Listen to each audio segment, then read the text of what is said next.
Estou muito feliz por estar aqui juntamente com nossos irmãos aqui na igreja. Estou mais feliz também porque a presença do Senhor Jesus está aqui conosco. E mais feliz porque Deus trouxe um tema especial para nós estudarmos aqui nesta manhã. Além do que fomos estudado aqui, que foi estudado aqui na escola, né, um tema muito especial. Mas o Senhor trouxe um tema especial. No livro de Efésios, capítulo 4, eu pedi ao Senhor que mensagem seria suficiente para nós alimentarmos aqui nesta manhã. E aí eu fiquei, irmãos, o sono acabou, à meia-noite o sono acabou, eu fui meditar na palavra de Deus, retornei para a cama quando o sono chegou, aí eram umas 3h30, 4h. Então, assim, creio eu que não só eu, mas os irmãos, ao meditar na palavra de Deus, ao pegar a Bíblia com oração, Deus vai dar uma mensagem específica para cada um. Esse livro que nós temos na mão não é qualquer um livro didático, mas sim é a palavra de Deus. É ela que nos conduz neste mundo tenebroso de pecado. O salmista Davi também acreditava assim. Ele diz: lâmpada para os meus pés é a tua palavra e luz para os meus caminhos. É a Bíblia, irmão. O crente verdadeiro, ele pensa assim, ele age assim. Mas o irmão pregou hoje, parece que esta mensagem foi para mim. Não, esta mensagem que o irmão pregou veio do céu. Foi Deus que enviou. Portanto, aqui está no capítulo 4 de Efésios, né? Nós iremos meditar aí os versos 1, 2 e assim sucessivamente. No versículo 1 do capítulo 4, o apóstolo Paulo, ele diz o seguinte: rogo-vos, pois, eu, o preso do Senhor, que andeis como é digno da vocação com que fostes chamado. Irmãos, há uma pergunta. Você que aqui está na igreja, foi chamado por quem? Você também que nos assiste pelo vídeo, pela internet, foi chamado por quem? Se você está estudando a Bíblia, se você está apreciando esta mensagem, você foi chamado por quem? Por quem eu fui chamado? Por Cristo. Nós fomos chamados por Cristo. E aí no primeiro verso, de acordo com Paulo, ele diz assim: andeis como é digno da vocação com que fostes chamado. Andeis digno. Então Paulo aqui, irmãos, a igreja, ao Éfeso, ele começa aqui a chamar, é como se ele puxasse a orelha dos irmãos ali, né? Andei digno. No versículo 2, ele diz o seguinte: com toda a humildade e mansidão, com longanimidade, suportando-vos uns aos outros em amor. Versículo 3, procurando guardar a unidade do Espírito pelo vínculo da paz. Procurando guardar a unidade do Espírito pelo vínculo da paz.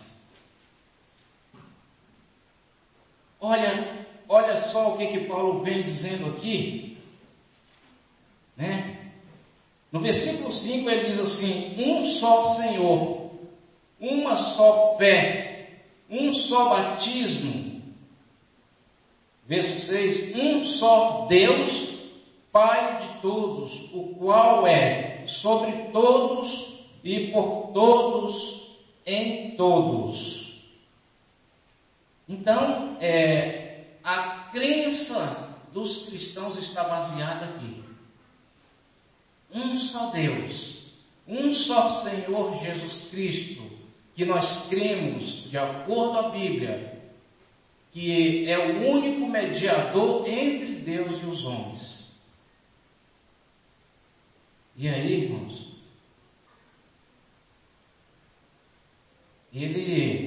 a partir do versículo 17, olha só o que Paulo vai dizer. E digo isto, testifico no Senhor, para que não andeis mais como anda também os outros gentios, na vaidade do seu sentido. Versículo 18. Entenebrecidos no entendimento, separados da vida de Deus, pela ignorância que há neles, pela dureza do seu coração. Ou seja, Paulo estava diante da igreja. Paulo está dizendo, vocês é de Cristo. Então, se é de Cristo, andeis de modo digno, não façam como gentios, mas agora vocês são de Cristo. E aí, vamos diretamente para o versículo 26, irmãos. E aí Paulo diz assim, para a igreja, automaticamente está falando para a igreja hoje de Deus, para nós: irai-vos e não pequeis, não se ponha o sol sobre a vossa ira.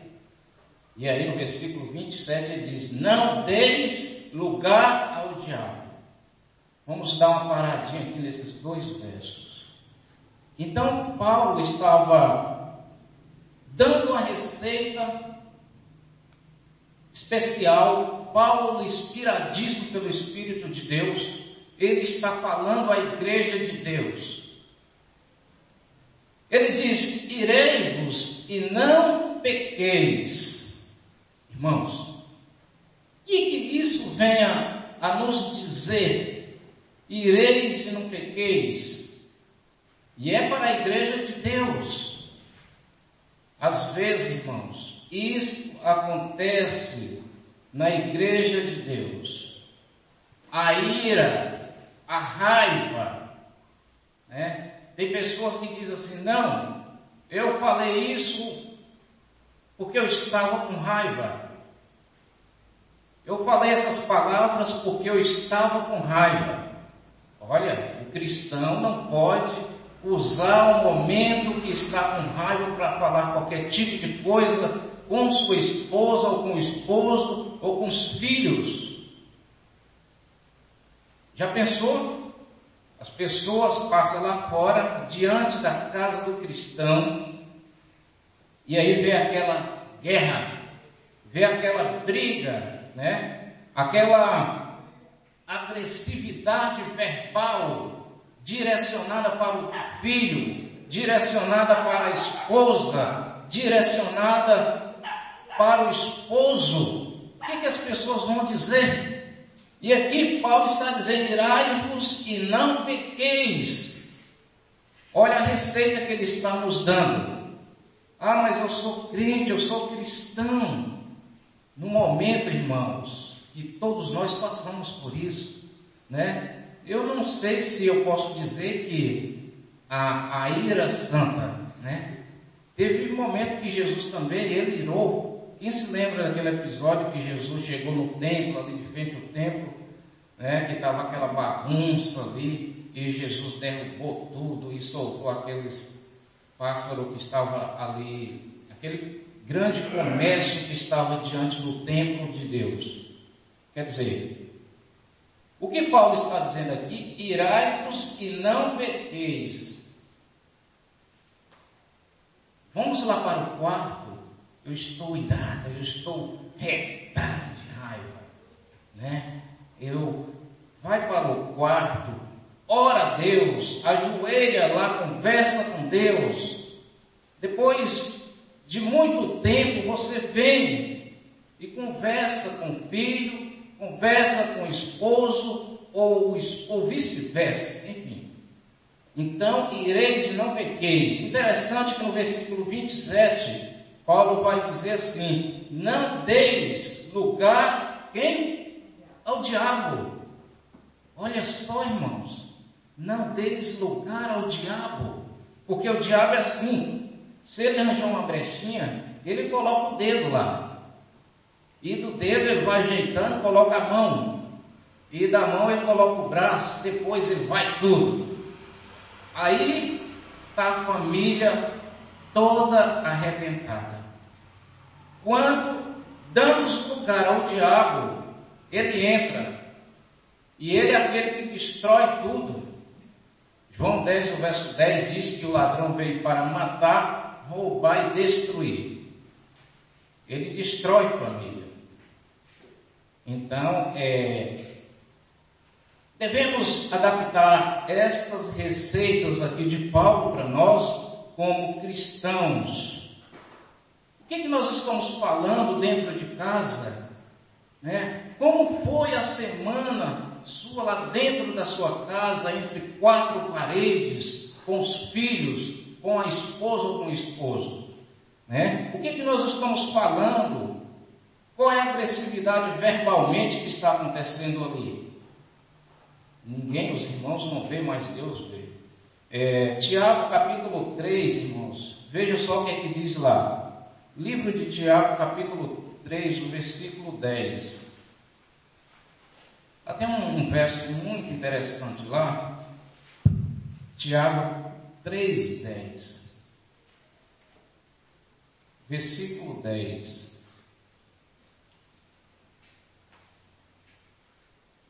Eu vou pedir aqui uma participação dos irmãos. No versículo 10, o que é que diz aí?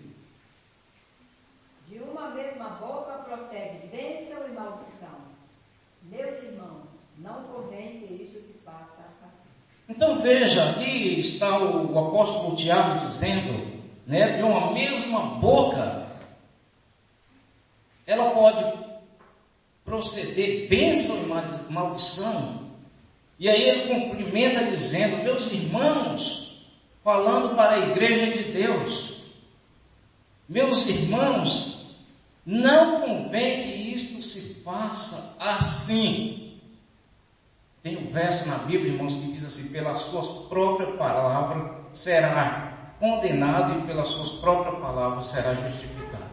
Então nós somos aquele, irmãos, nós somos o povo que somos templo do Espírito de Deus. Olha, a grande responsabilidade, Templo do Espírito de Deus. Rapidamente aí, mais um verso, 1 Pedro 2, o versículo 15. 1 Pedro capítulo 2, o versículo 15.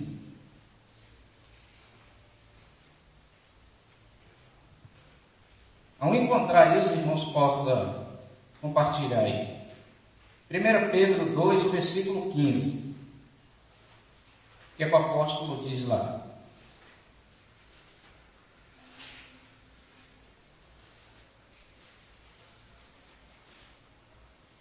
2,15. Porque assim é a vontade de Deus que, fazendo bem, tapeis a boca à ignorância dos homens loucos.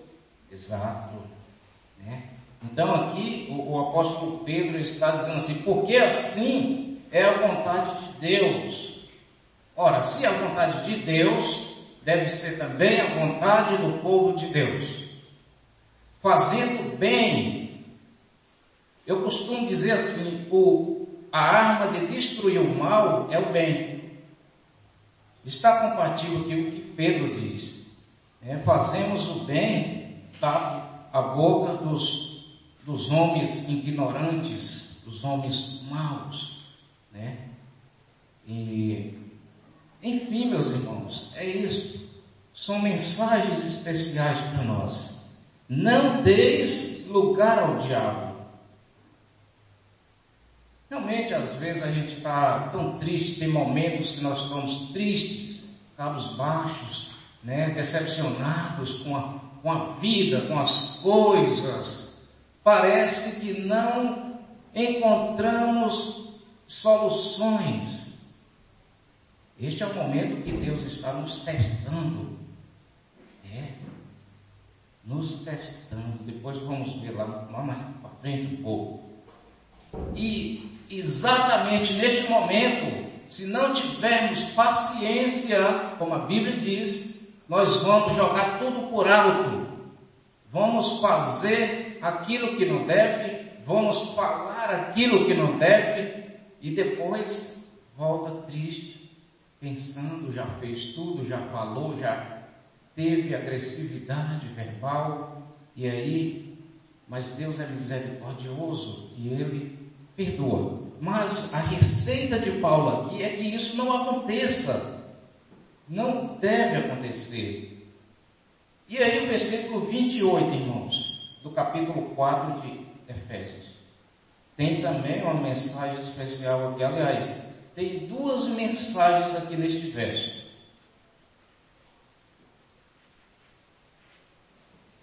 Versículo 28, do capítulo 4 de Efésios. Aqui diz assim: aquele que furtava, não furte mais.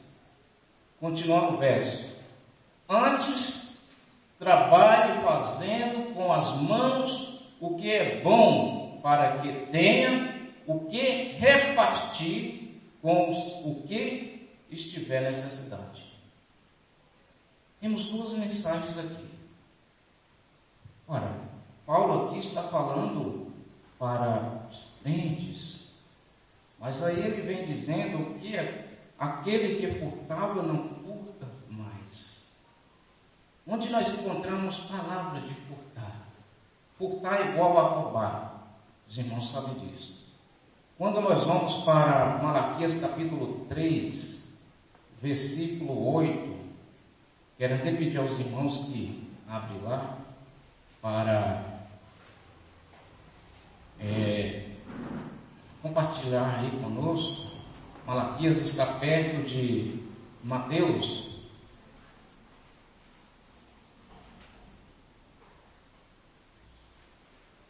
E aí, ao encontrar, eu vou pedir aos irmãos que leiam aí para nós, por favor, versículo 8 e o 9 também.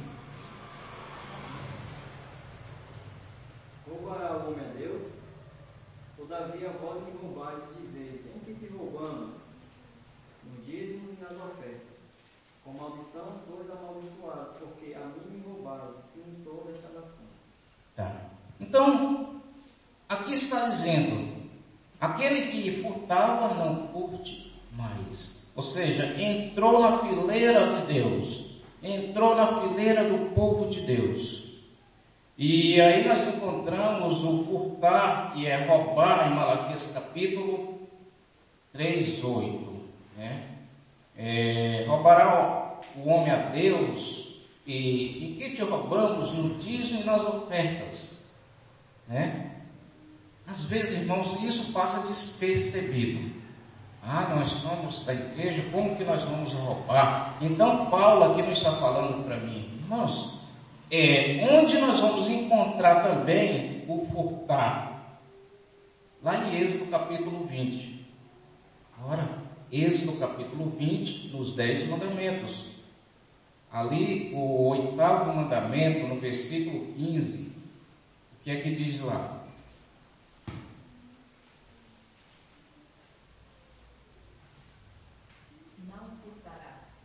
Isso, um versinho bem pequeno, e lá diz assim: não furtarás.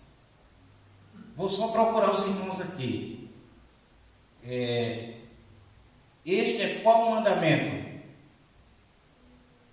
Porque nós temos, por exemplo, o sábado, o 4º mandamento, né? Este é qual mandamento?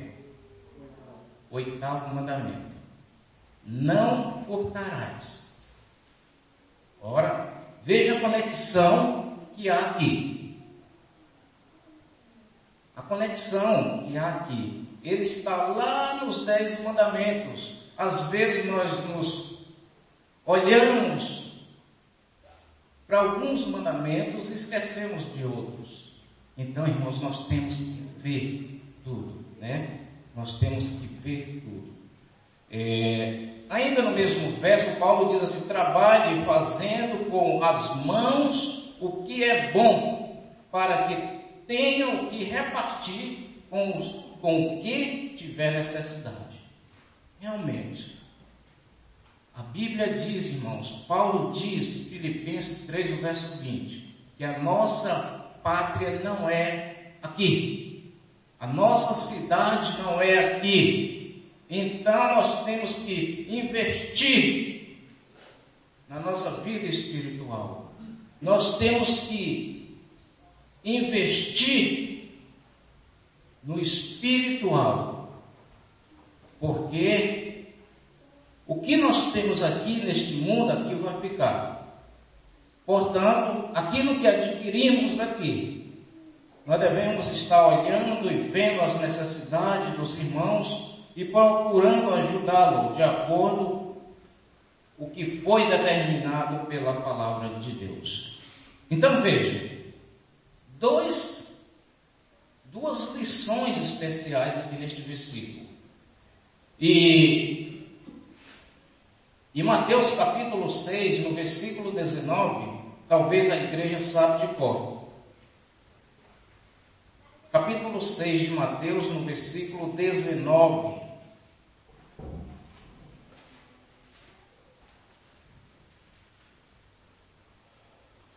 Versículo 19 diz assim: não ajunteis tesouro na terra, onde a traça e ferrugem tudo corrói,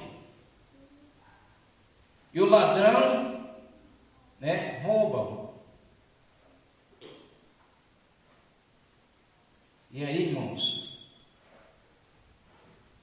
voltamos para o capítulo 4 de novo.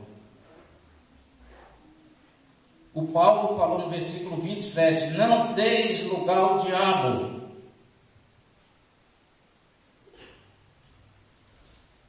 E ele disse no verso 28, aquele que furtava ou roubava, não roubo mais. Quando nós vamos para o capítulo 10 de João, no versículo 10, lá é dito o seguinte: o ladrão veio somente para matar, roubar e destruir. Quem é este ladrão? Satanás, o diabo. Portanto, Paulo aqui, ele vai diretamente ao assunto. Aquele que furtava, roubava, não roube mais. Porque isso aí é obra do diabo. É obra do diabo. E Deus aqui quer uma igreja, irmãos, aperfeiçoando cada vez mais. Nós não somos perfeitos hoje, mas o objetivo da mensagem é nos aperfeiçoar, santificar. A igreja de Deus é assim. Não é ficar no mesmo patamar que estava, por exemplo, no ano passado. É crescendo espiritualmente. Paulo disse que o Evangelho de Jesus Cristo é o Evangelho de poder. E se é o Evangelho de poder, ele tem poder para transformar as nossas vidas. Exato. Ele transforma nossas vidas. Eu não posso ter uma mesmice como eu estava no ano passado, espiritualmente falando. Irmãos, a fila anda e nós temos que andar também, porque Deus quer uma igreja preparada. Às vezes nós ficamos passando mensagens superficiais, olhando para fora, mas nós temos que preparar dentro da igreja.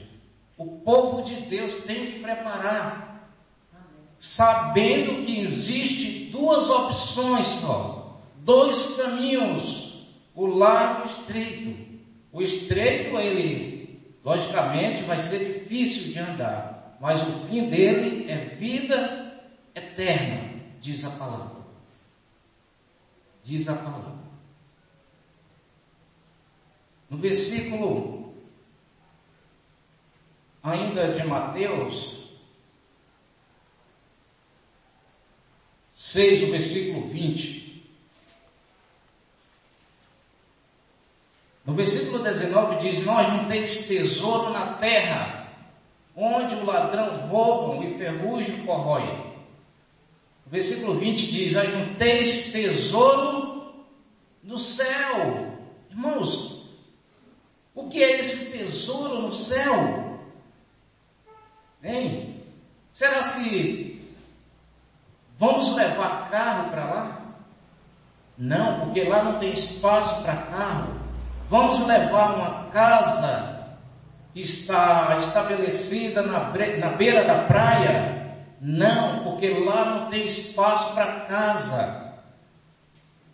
Lá não tem espaço para terrenos. Ué, que tesouro é esse então que nós temos que ajuntar para o céu? Aí, irmãos, ainda no capítulo 4 de Efésios, versículo 29, lá diz assim: não saia da vossa boca nenhuma palavra torpe. A receita só, olha só o que Paulo está dando para a igreja.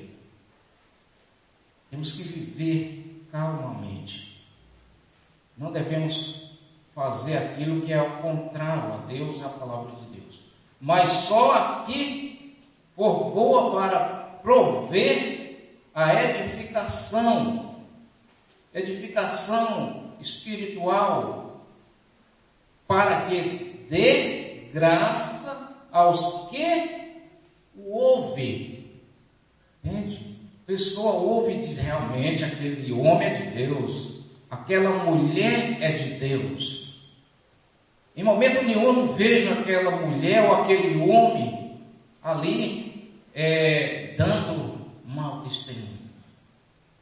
Em momento nenhum. Então, assim, é isso. Este é o tesouro que nós devemos juntar para o céu. É o caráter. É exatamente isso aí. Rapidamente aí, o que diz Mateus capítulo 12, versículo 30. Rapidamente. Eu me lembrei deste verso. Mateus 12, versículo 30. Aliás, quem encontrar em primeiro aí pode ficar à vontade. Mateus 12, verso 30. Quem não é comigo é contra mim, e quem comigo não ajunta está. Exato. Olha, um verso bem pequeno, mas um verso que há lições ali. Se eu sou com Cristo, o meu objetivo é juntar com Cristo, juntar as pessoas que querem chegar perto de Cristo, mas não espalhar. Mas eu sou cristão e tal, mas, ou seja, pelo testemunho de pessoas, às vezes as pessoas, por mais que a mensagem é verídica, mas eu não, porque é assim, é assado e tal. Então, irmãos, devemos dar um bom testemunho. É o que diz aqui a palavra de Deus. E aí, irmãos, olha só uma coisa. Mas por que tudo isso aí? Bom, Paulo já dizia, no 1 Coríntios 3, o verso 16. Quem se lembra aí? A igreja se lembra. Porque vós é santuário de Deus. Vós é santuário de Deus. O Espírito de Deus habita em vós. Não está falando com o mundo, não. Está falando com a igreja de Deus. A igreja que recebeu a missão de pregar o Evangelho. E aí o templo dele, o corpo dele é moradia do Espírito de Deus. Agora, o que acontece se eu desfaço disso aí? O que acontece se eu não dou a mínima importância para Deus ou para a palavra de Deus, ou muito menos para pessoas que querem chegar perto de Deus? O que acontece? No verso 17. O que é que diz lá no verso 17 do mesmo capítulo? Se alguém destruir o templo de Deus, Deus o destruirá, porque o templo de Deus, que sois vós, é santo. Exato. O templo de Deus, que é vós, é santo. Não devemos destruir, gerindo coisas que não agradam a Deus, comendo coisas que não agradam a Deus, porque isso aí vai fazer eu pesar a mente e adormecer espiritualmente, e não vou entender a boa vontade e agradável vontade de Deus para nós. Diz Paulo no capítulo 12, no verso 2 de Romanos. Irmãos, olha o que nós devemos ser. Temos que ser, clamar, pedir pelo dom da paciência. É isso, irmãos. Orar, pedir a Deus pelo dom da paciência, pelo dom, pedir misericórdia a Deus. E aí, Tiago, capítulo 1, nos dá uma receita especial também. Tiago, capítulo 1. Versículo é o 2 e o 3. E aí no Tiago, capítulo 1, diz assim: meus irmãos, Tiago está falando para a igreja de Deus, tende grande gozo ou alegria quando cairdes em várias tentações.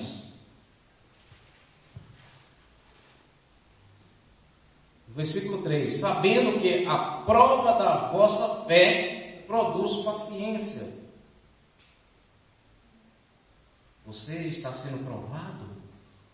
Pois é, aqui está dizendo que a prova da vossa fé produz paciência. Imagine, irmãos, a gente sendo provado. Temos